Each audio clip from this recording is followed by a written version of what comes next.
Dans ce podcast, que j'ai voulu intimiste, en pleine nature, en présence des fées, du petit peuple et des énergies de chamanisme celtique, je te partage des leçons et prises de conscience que j'ai eues, issues de mon vécu et de ma propre expérience de vie.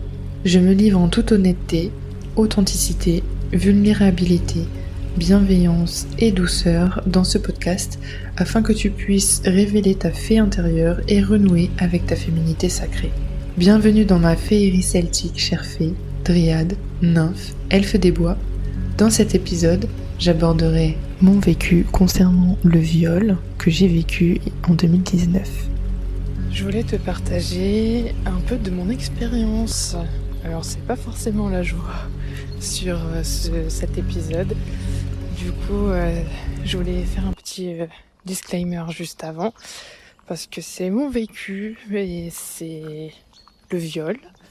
Donc si jamais tu l'as été toi aussi et que malheureusement tu n'as pas encore passé le cap de cette mauvaise expérience qui se soldera en une merveilleuse leçon, tu verras, n'écoute pas ce podcast s'il va réveiller en toi des mauvais souvenirs que tu ne pourras pas gérer, qui te feront pleurer, redescendre dans des énergies très très basses. C'est pas mon envie, c'est pas mon but. Moi honnêtement je te le fais en toute simplicité et honnêteté et c'est pour que tu vois l'évolution que j'ai eue et que tu puisses voir que c'est possible de t'en sortir, peu importe le temps que ça prend et peu importe le négatif que tu as vécu. En fait, c'est un mal pour un bien. Je te dis ça parce que je relativise énormément ce que j'ai vécu et que j'ai aussi tendance à minimiser la chose. Parce que c'est mon mécanisme de défense et que c'est comme ça que j'ai réussi à passer outre. Mais voilà. C'était la fin du disclaimer. Maintenant, on entre dans le vif du sujet.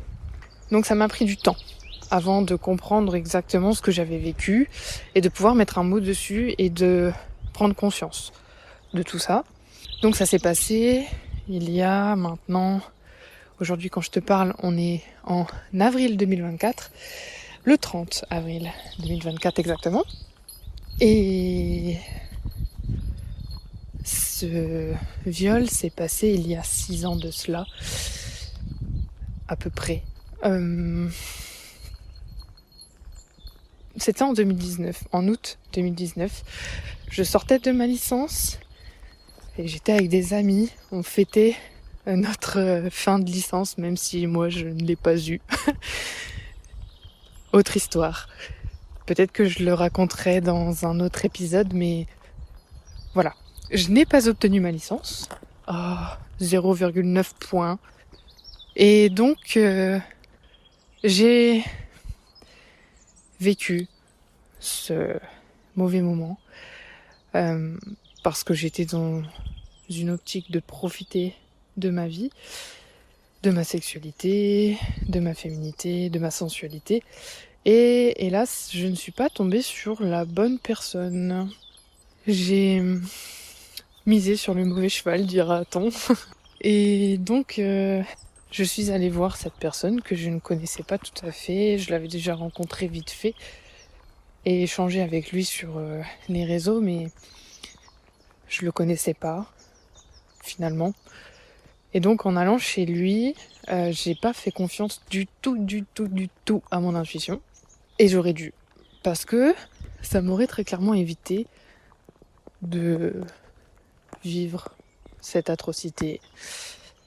Mais enfin, je relativise en me disant que je l'ai vécu et ça me sert de grosse leçon pour ne pas le revivre à nouveau. Donc me voilà partie pour rejoindre cette personne que je vais nommer A. Non, je vais lui donner un prénom. Qu'est-ce que je pourrais bien lui donner comme prénom ? Je vais prendre un diminutif et je vais l'appeler Seb. Donc ce Seb, c'est pas du tout son prénom.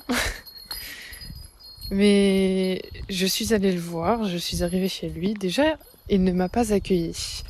J'ai eu du mal à trouver et à part me donner des des bribes d'indications par message. Même pas, il ne m'a appelé. Et il a été très distant, pas impliqué. Donc j'ai eu du mal à trouver. Et au moment où je trouve enfin sa porte, il n'est pas sorti tout de suite. Il a juste passé la tête en fait. Et genre il y a eu un bug dans mon cerveau. Je me suis dit, oula, je me suis trompée. Et du coup je lui ai dit, excuse-moi, je me suis trompée. Et puis j'ai commencé à repartir. Et lui il m'a rattrapé, il m'a dit, non en fait tu t'es pas trompée, c'est moi. Et dans mon cerveau ça a fait, waouh. Mais c'est tellement différent de sa photo, des autres photos qu'il m'a envoyées, enfin, rien à voir. Donc, dans mon ventre, j'ai ressenti des espèces de coups d'électricité énormes. Mes tripes m'ont très clairement, violemment fait comprendre que non, je ne devais pas y aller, que c'était extrêmement bizarre, que il y avait quelque chose de néfaste pour moi, de négatif, de toxique. J'ai balayé ce signe d'un revers de la main assez puissant et j'ai décidé de ne pas écouter mon corps ni mon intuition. Et je suis rentrée. On a discuté un petit peu et est arrivé ce qui est arrivé. Malheureusement, je n'étais pas consentante. Donc il a pris son plaisir, moi pas, j'ai dû simuler pour écourter au maximum cet instant horrible parce que j'avais très mal. Et pour essayer d'écourter le plus possible, j'ai dit que c'était bon. Et il m'a dit bah non, parce que toi t'as pris ton pied mais moi pas, donc faut que t'attendes. Oh mon Dieu, faut que j'attende combien de temps? Bref, je sais pas exactement combien de temps j'ai attendu parce que ça m'a semblé éternellement long. Et donc, il s'est rhabillé une fois avoir fini son affaire, voilà. Il ne m'a même pas aidé à retrouver mes propres vêtements. Et puis ensuite, il m'annonce qu'il a des potes qui arrivent et que je dois m'en aller. Donc, je n'ai pas mangé, alors que c'était le soir. Et j'ai dû reprendre mes affaires et partir. Autant dire que je me suis sentie sale, je me suis sentie vide, je me suis sentie négligée, je me suis sentie abandonnée, je me suis sentie...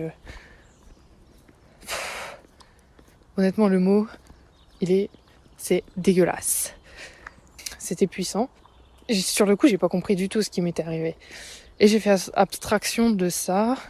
Donc mon cerveau l'a rangé, l'a mis dans une petite boîte, bien au fond de ma cervelle. Et du coup, j'ai oublié. Jusqu'à ce qu'une amie me parle de sa propre expérience et que du coup, elle ait mis le mot viol sur son expérience. Et là, moi, j'ai compris ce que c'était, parce que c'est ce que j'avais vécu.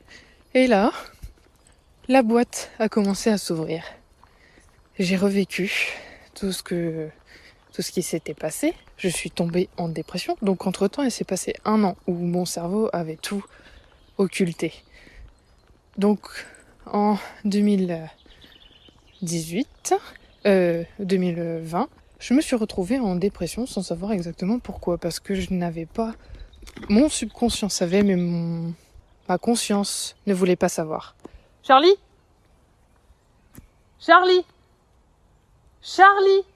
Ma conscience ne voulant pas savoir, je n'arrivais pas à trouver la réelle cause de ma dépression.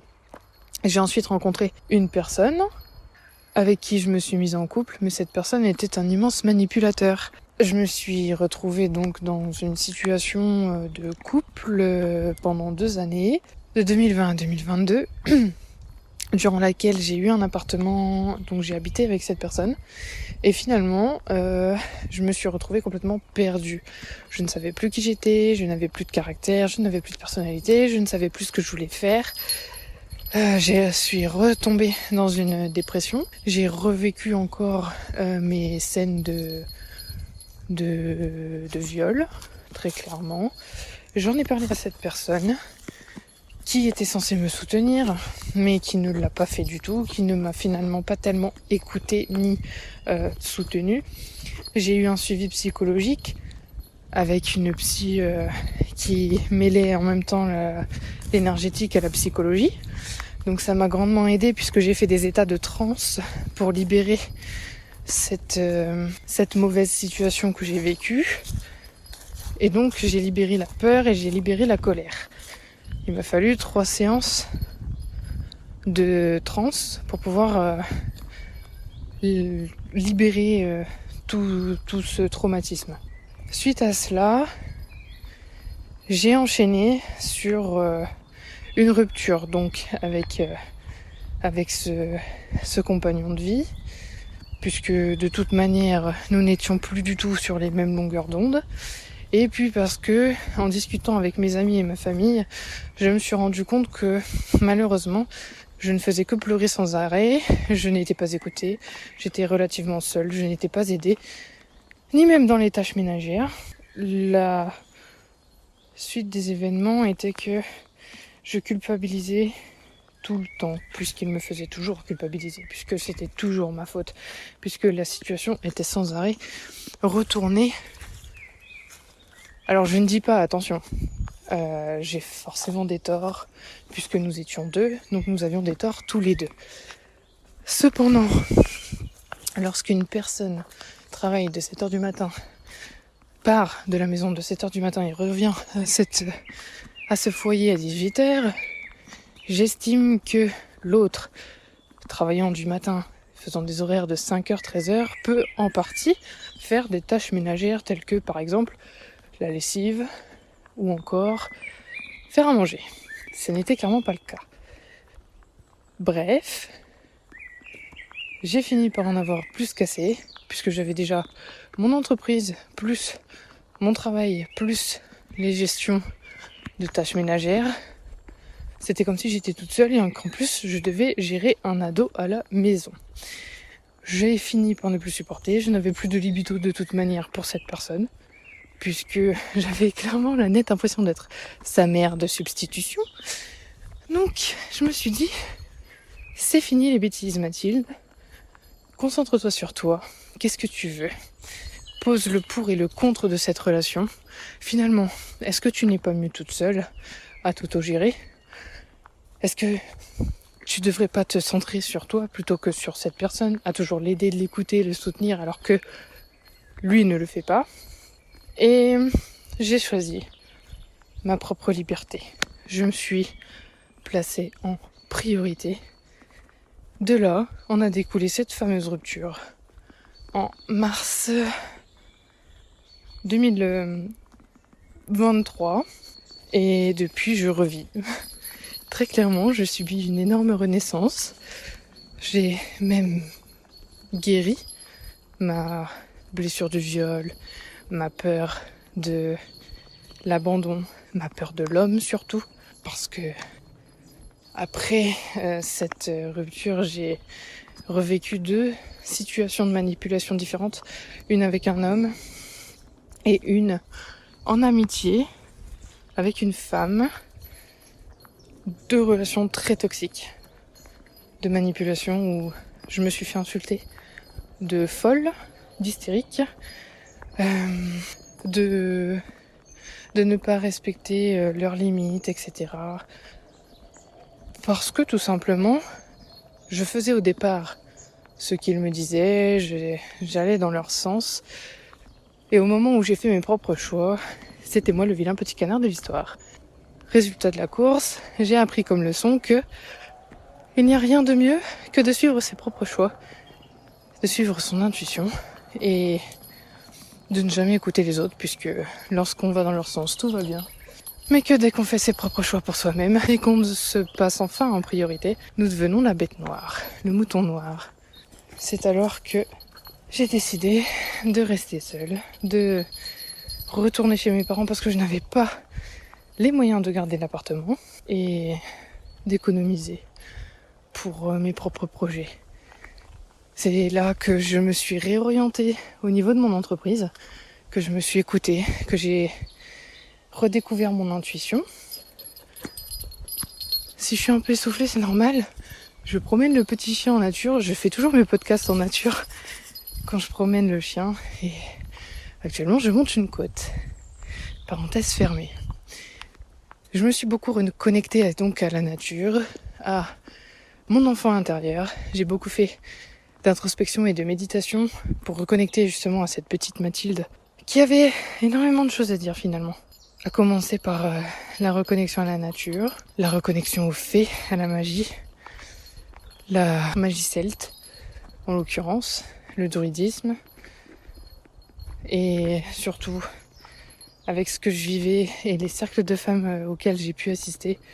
J'ai vu plusieurs fois, notamment avec des tirages de cartes que je me suis fait aussi et une lecture d'âme que j'ai fait avec Anouk, du conte Blosso Luna, qui est juste divine et merveilleuse.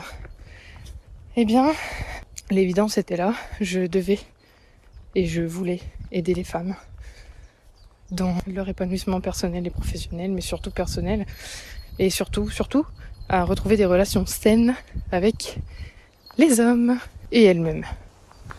C'est alors que j'ai commencé à me renseigner énormément sur le sujet du féminin sacré, à suivre des comptes sur le féminin sacré sur Instagram, trouver des livres qui traitent de ce sujet également.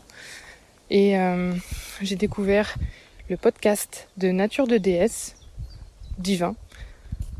J'aime énormément sa douceur.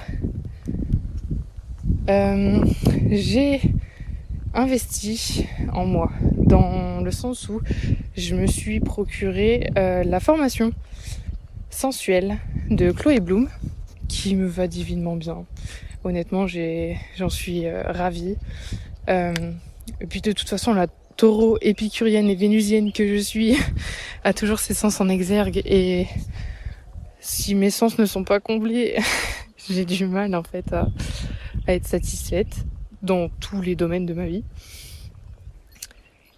Et j'ai découvert Ophira, qui est une femme absolument divine et merveilleuse, puissante et féminine, qui me forme donc sur le féminin sacré et m'aide énormément à l'épanouissement de mon entreprise, puisque pour elle, tout comme pour moi, on a la même vision, c'est que ça devient très important pour la femme de reprendre sa place, de comprendre sa puissance et de renouer avec son essence divine, sa puissance sacrée. Pour pouvoir rééquilibrer le monde et pour pouvoir nourrir cette planète d'énergie féminine dont elle n'a quasiment plus, puisque la femme est reléguée malheureusement à une moins que rien. Elle n'est pas écoutée, elle n'est pas honorée, elle n'est pas mise en valeur, et on est trop dans une énergie yang, une énergie masculine, donc une énergie d'action, au lieu d'une énergie yin, une énergie de réception, tandis que la femme est censée être dans une énergie de réception. Donc c'est remettre les choses dans leur équilibre juste. Et Ophira le fait très très bien sur son compte d'ailleurs. Donc si tu veux aller la suivre, je te mets le lien de son compte Instagram, ophira.cher, et tu peux aller la voir. Tout comme le compte de Blosso Luna, je te mettrai le lien aussi dans la description du podcast.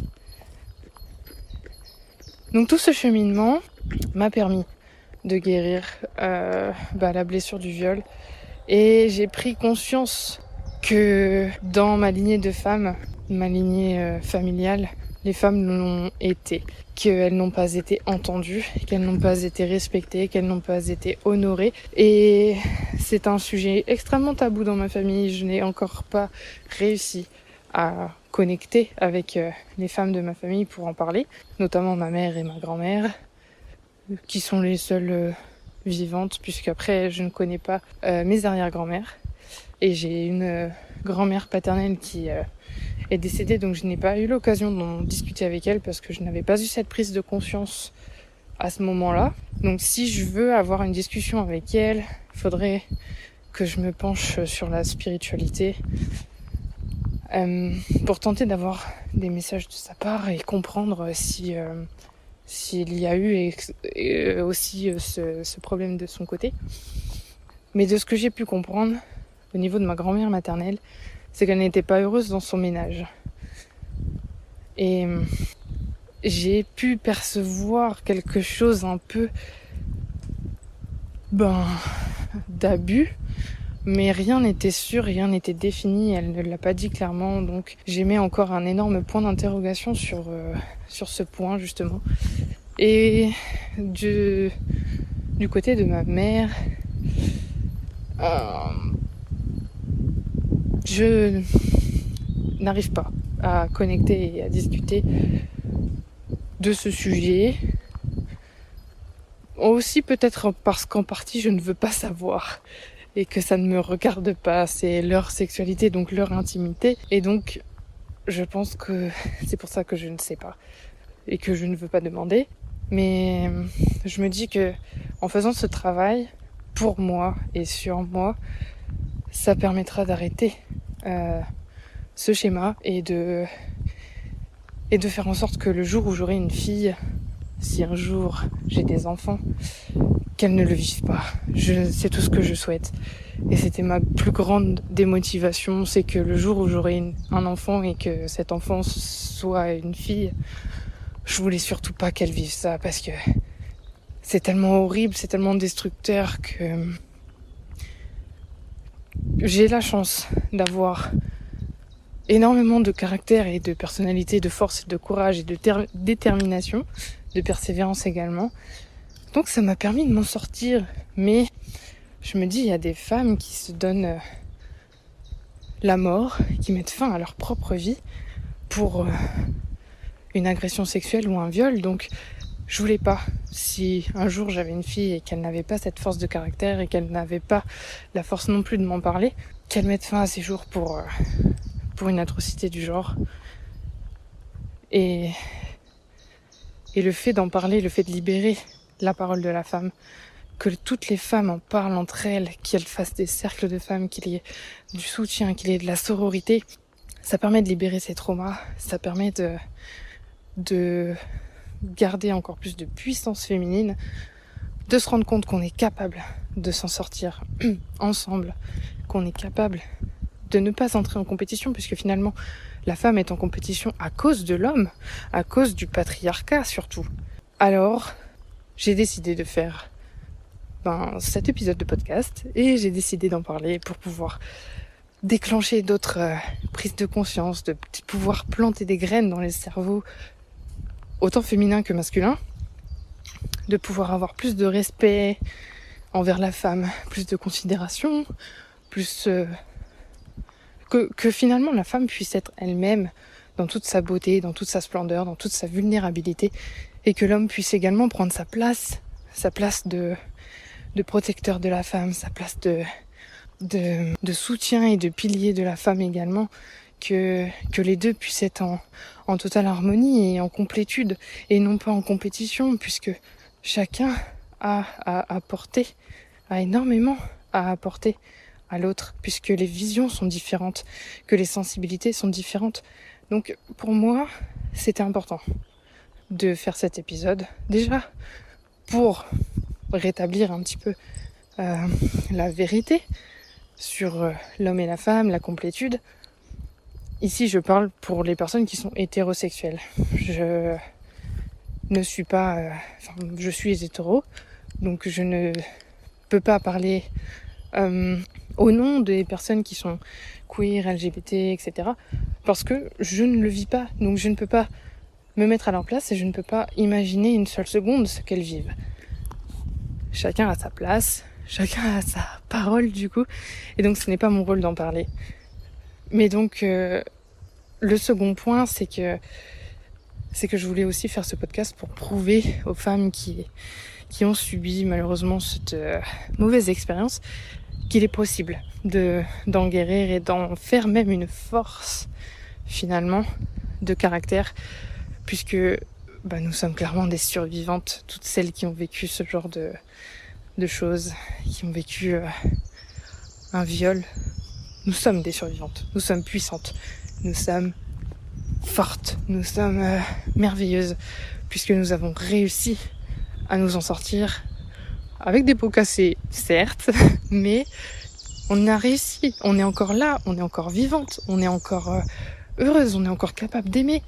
Et ça, mine de rien, mais c'est énorme, parce que du coup, on peut transférer, on peut transmettre cette énergie, cette éducation à nos enfants, qu'ils soient des petits garçons ou des petites filles, et donc on peut les éduquer pour les prochaines générations et éviter donc cette culture du viol qui malheureusement est très présente, et contribuer donc à un monde meilleur pour nos enfants, pour nos filles, pour nos garçons, pour qu'ils aient aussi une meilleure sexualité, une meilleure sensualité, une vie plus douce, une vie plus en paix. Peut-être aussi, certainement d'ailleurs, des amours plus véritables, puisque aujourd'hui on est dans des amours très superficiels, à mon sens, et pas sains du tout. Donc voilà, c'était pour ça que je voulais vous faire cet épisode, que je voulais vous parler de mon expérience, et pour que vous puissiez comprendre aussi mon petit chemin de vie, non, mon grand chemin de vie, et pourquoi ça m'a amené à la féminité sacrée. Et donc les fées m'ont énormément aidée de par leurs énergies très printanières, très fraîches, très joueuses aussi, à redevenir moi, à redevenir spontanée, à jouer, à aimer la vie, à réouvrir tous mes sens et à être juste moi. Même pas juste, à être moi. Donc je finis cet épisode sur de belles énergies printanières, sur beaucoup de renaissance, de gratitude, de reconnaissance, de force, de puissance, de féerie, de magie. Et j'espère du fond du cœur que ça vous aura aidé, à vous toutes les femmes qui ont subi un viol et qui malheureusement sont encore en phase de deuil ou de... comment dire, de tristesse. Sachez que vous êtes les meilleures, que vous êtes très très fortes, même si vous n'en avez pas conscience, et vous pouvez relever cet énorme défi que vous a envoyé la vie pour le tirer en leçon ultra forte, ultra puissante. Et croyez-moi que la renaissance après, elle est juste magique et incroyable, genre vous serez de vrais phénix. Et c'est tout ce que je peux vous souhaiter. D'ultra positif en tout cas. Donc je vous laisse. Je te laisse sur ces belles paroles, sur cette belle réflexion, sur cette inspiration. N'hésite pas à partager cet épisode d'ailleurs à une personne qui en a besoin, à une femme que tu connais dans ton entourage qui a subi un viol également, ou des violences sexuelles ou des agressions sexuelles, bref. Pour qu'elle puisse prendre conscience que c'est faisable de s'en sortir et que c'est faisable de composer sa vie avec, parce que finalement ça fera toujours partie de soi. Mais c'est justement à transformer en force, en qualité, et pouvoir s'ouvrir en toute vulnérabilité et en toute franchise, en toute spontanéité à un homme qui nous aimera pour ce que l'on est réellement. Ça, ce sera magique aussi. Et ça, ce sera dans un prochain épisode. Ou bien dans un accompagnement futur, je ne sais pas encore. C'est en réflexion. Je n'ai plus qu'à te souhaiter une bonne journée ou soirée en fonction du moment où tu écoutes cet épisode. Et avec gratitude, bienveillance et féerie, prends soin de toi. Je te remercie de ton écoute. J'espère que cet épisode t'a plu. N'hésite pas à le noter avec les étoiles que tu juges nécessaires sur la plateforme d'écoute de ton choix, à me laisser un commentaire si tu veux me notifier de quelque chose ou me partager ton enthousiasme. Partage cet épisode à une fée dont tu penses qu'elle a besoin de l'entendre. Et sur ce, suis-moi sur mes réseaux pour plus de conseils et d'expériences de vie. Féeriquement, magiquement et celtiquement, à la prochaine!